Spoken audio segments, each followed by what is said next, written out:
Hello, everyone that owns a business and might be thinking somewhere down the road, whether in the near future or far down the road, what you might do when you decide you don't want to keep running your own business. A lot of people look at selling their business, sometimes for the employees, sometimes to family members, and sometimes to the outside group. And of course, there's a lot of different alternatives. This is really just about focusing on getting the best price for your business. And I want to take a moment out to just take the perspective or help you get the perspective of how buyers look at businesses when they're looking at ads and listings for sale. Just got a call today from a gentleman that I know real well, and he's looking at the business that's for sale. And he said, none of these numbers even make sense. Is it even worth following up? And I said, well, here's what I thought, and you can make your own decision on that. But I want to share with you the 11 general principles that people look at. Now, it's really important that you think through the process in ahead of time about selling your business, whether you're talking about doing it right away or years down the road, or maybe you never want to sell. But in case you are thinking about that, keep in mind that there's a lot of things that stand in the way. Now, this is a pretty extreme example from Forbes magazine, but if you look at Exit Planning Institute, they'll show themselves that about 70% of businesses just never sell. This is from a 2016 article on October 24th from Forbes, showing even a more extreme number, 90%. I don't quite think that's quite the way the world is, but I know it can be really tough and really surprising to a lot of people who go in this thinking, I'm just going to flip my business and put it on the market and retire someday. And look, a lot of people want to get in. They want to start up by starting up. You know, they can buy a franchise. They can start a business from scratch if they just want to struggle to hope that someday it'll make some money. But when they buy an existing business, they're starting up, making money right away. That's one of the great things about acquiring your business. Plus the fact that you've got this incredible, cool legacy. That's why we call our company Legacy Venture Group. It's because we're all about that legacy aspect. We love working with business owners who truly care what happens to their business after it is sold. It's also important to get a great price for your business. And we're talking a little bit about that right now. We're talking about just about that initial perspective. Look, there's at least 11 different essential details that people look at. Now, this is a hard to read slide, too much data on it. I realize that, blah, blah, blah, blah, blah. You can see all these little red notes on there. We're going to go through all that right now. But when people look at ads on the internet, this is from the Business Brokers of Florida, but there's things like BizQuest, BizMySell, all that sort of stuff out there. A lot of people are going to the internet to say, well, does this business make sense? We're going to talk about some of those factors. Now, first of all, you're going to need to know how much of your business is earning. I kid about the fact that there's EBIT and EBITDA, and there's net operating income, and there's a number at the bottom of your tax return, a different number maybe at the bottom of your profit and loss statement. I don't know why, but it happens like that for most of the businesses that I look at. Then there's the seller's discretionary earnings and EBITDA. Forget all those numbers and letters and all that sort of stuff. Let's just talk for one moment about that.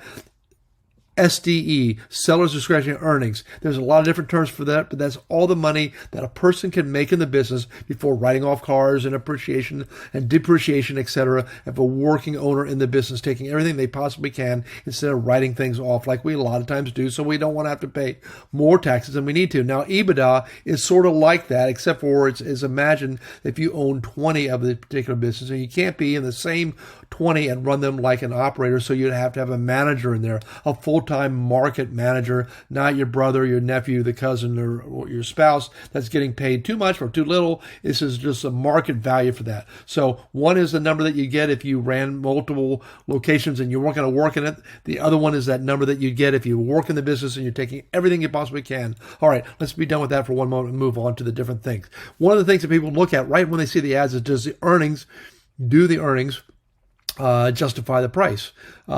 So I guess I need to correct my typo on there. Does earnings justify price? Do earnings? Yes, I know a little bit about English, but I know more about selling businesses. I just want to talk to you. There's a first blush when people look at it going, does this even make sense? And also, the second thing they're going to ask about is, well, I'll go to that in a minute, but let's talk about the price to seller's discretionary earnings. There's no single way to determine the price of a business, but there are general guidelines, and a lot of people are looking at things like, well, the multiple of 3 or 4 or 5 or 2 or 1 times whatever number. People are looking on the internet, and today there's more information available to people on the internet, so people are really scrambling to look at that, and they're looking at comparing your business to a lot of other businesses. Now, a lot of times they're looking at other ones that are for sale instead of what have sold. That's the private data that's not on the marketplace, easily reached, but we can help people with that. But people are smartly looking at things. They're also going to say, does the gross sales make sense? Like in a lot of businesses that make 5, 10, 15, 20, maybe 20% of the gross sales to the profit to the bottom line. But if something is really ridiculous, people are going to be really curious. So if you have casually put your numbers together and said, well, it's grossing $1 million and it's netting 500,000, most businesses it can't happen like that. So people know instinctively that there's something really wrong, even though that looks more attractive and you think you'd get more buyers looking at your business. Look, there's always exceptions to every rule. But in general, people are looking at different things. If they're looking at a heating and air conditioning company, or they're looking at your pizza restaurant, for goodness sakes, they don't expect you to be taking home 50% of the gross sales. The numbers have to be within a reason, and people are looking at that information. So just be aware of it. Does the ratio of seller's discretionary earnings, that's that owner benefit that you work, if you're working there, does it even make sense? Okay? Number 3, let's talk about that. The reason for sale. A lot of people want to know the rest of the story. Like, why are you getting out of this business out there? Don't be deceptive. Don't be lying. You can just say it. Darn, I'm burned out. I've done this for 17 years. I'm ready to move on to something else. Or I'm ready to retire. Or I'm whatever. Now, people are going to be really suspicious if you say retirement. And by the way, I only want 1 year non-compete because I want to get back into the business after I retire. People are going to be suspicious of that. But if it makes sense, people want to feel comfortable. They want to be nervous. They want to be made comfortable and not nervous about their decision about it. Does the stated reason make sense? Okay? People are getting out for all kinds of reasons. There's no reason to feel ashamed or bothered. And maybe you want to be private. So maybe you want to say health. You know, I've had several clients that have taken time off because they are caring for aging parents and they need the flexibility. One of the customers that we had sold a retail store that was operating 6 days a week to buy something that was on internet-based sales company so she could spend time with her mom as the needs arise. There's a lot of different reasons, but be honest, truthful, and help people feel comfortable with that decision.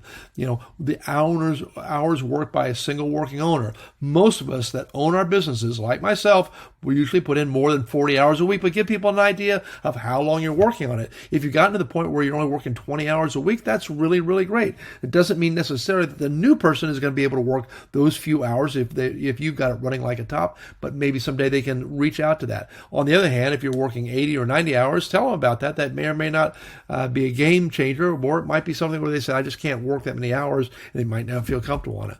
Okay? Does the owner make reasonable hours? So here's a little hourglass and a clock, and I'm sharing that information. Okay, one note, the seller's discretionary calculation accounts for only one working owner. So that means like if you've got your spouse and your kids all working in the business and you're talking about that household income, that's not the same thing as seller's discretionary earnings. If you got any questions, reach out to us.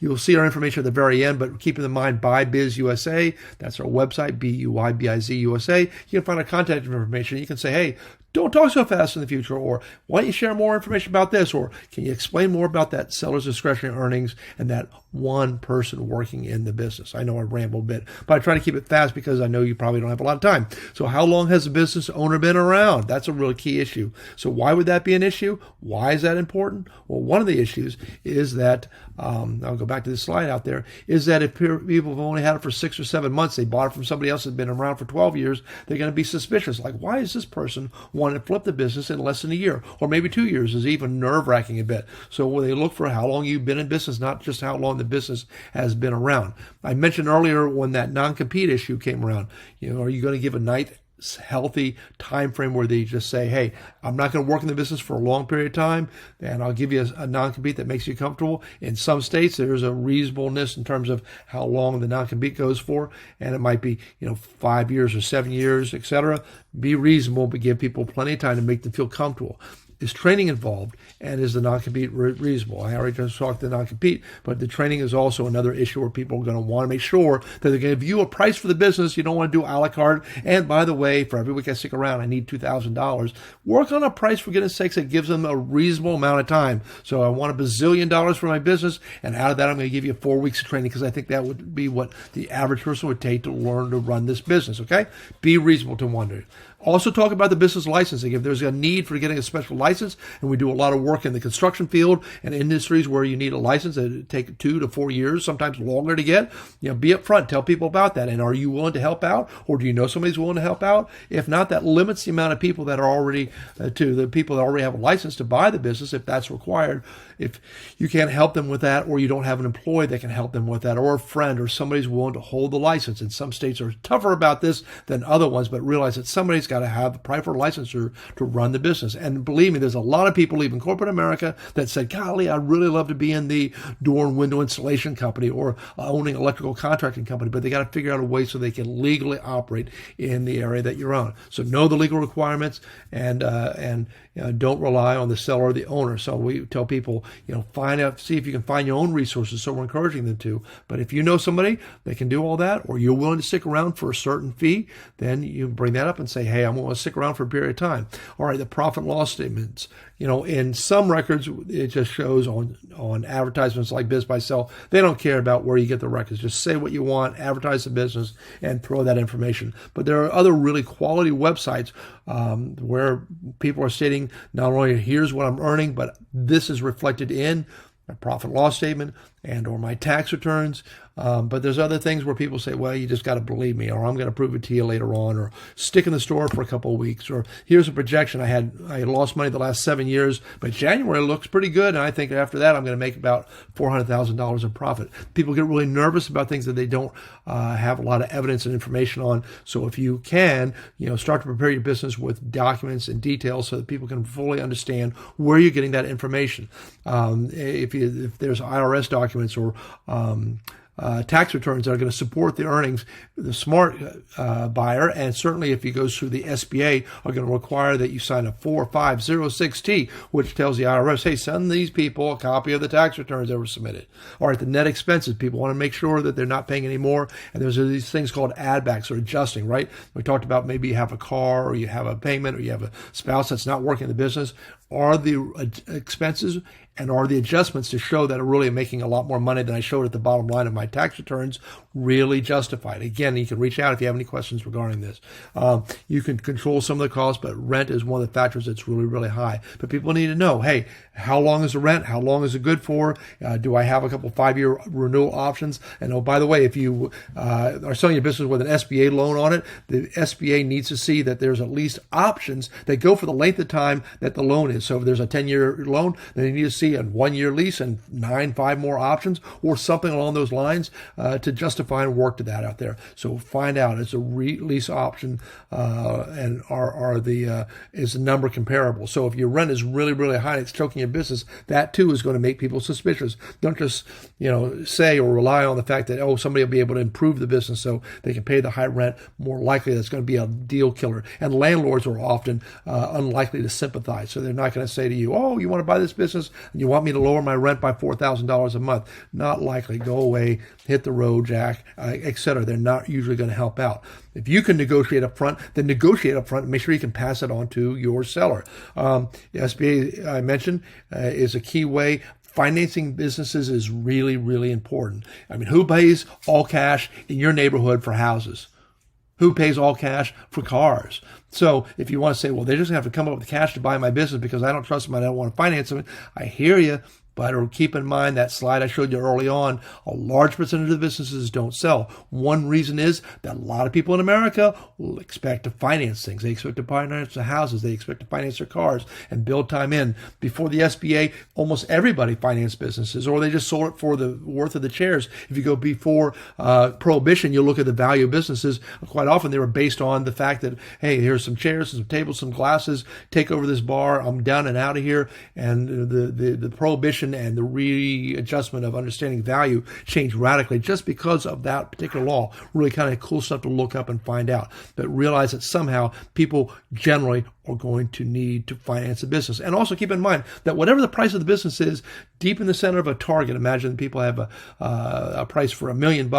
That center of the target, there's forget the center of the target. Just realize that there's a lot more people that have 10% of any particular given price than the actual price being asked for. So there's a lot more people there than are that, and somehow you need to help finance businesses. All right, so we encourage businesses to be SBA pre-qualified. If you can get your business to be SBA pre-qualified for a reasonable price, realize that you're probably less than 10% of the businesses on the marketplace. I just recently looked at a survey of 2,000, just under 2,500, 2,497 businesses, and then I typed in the criteria. I said, show me businesses that are SBA pre-qualified, that support their financials with tax returns returns and or profit and loss statements, and that we're making over $125,000 a year in sellers' discretionary earnings. And I got 197. That's less than 10% of that group of businesses. So realize that if you want to sell your business, one way you can stand out really well is being SBA pre-qualified. Okay. Anyway, enough of that. Realize that people are looking to start up businesses, looking to buy businesses where they can start up versus starting a business. Okay. I'm rambling so much. I just want to share with you. Here's my contact information. When you sell a business, you share a legacy. And when you buy a business, people begin a dream. This is Brian Stevens with a Legacy Venture Group, but our website is BuyBizUSA. If you'd like a free textbook or an ebook on how to sell a business, you can even text BuyBizUSA to 22828. And you can even find me on LinkedIn and Facebook. Just type in BuyBizUSA. And we're also on YouTube a lot. Okay? Anyway, thank you. Make great things happen. Sell your business and live a good dream when you're ready to go forward. And if we can help you out, feel free to give us a call. Bye-bye.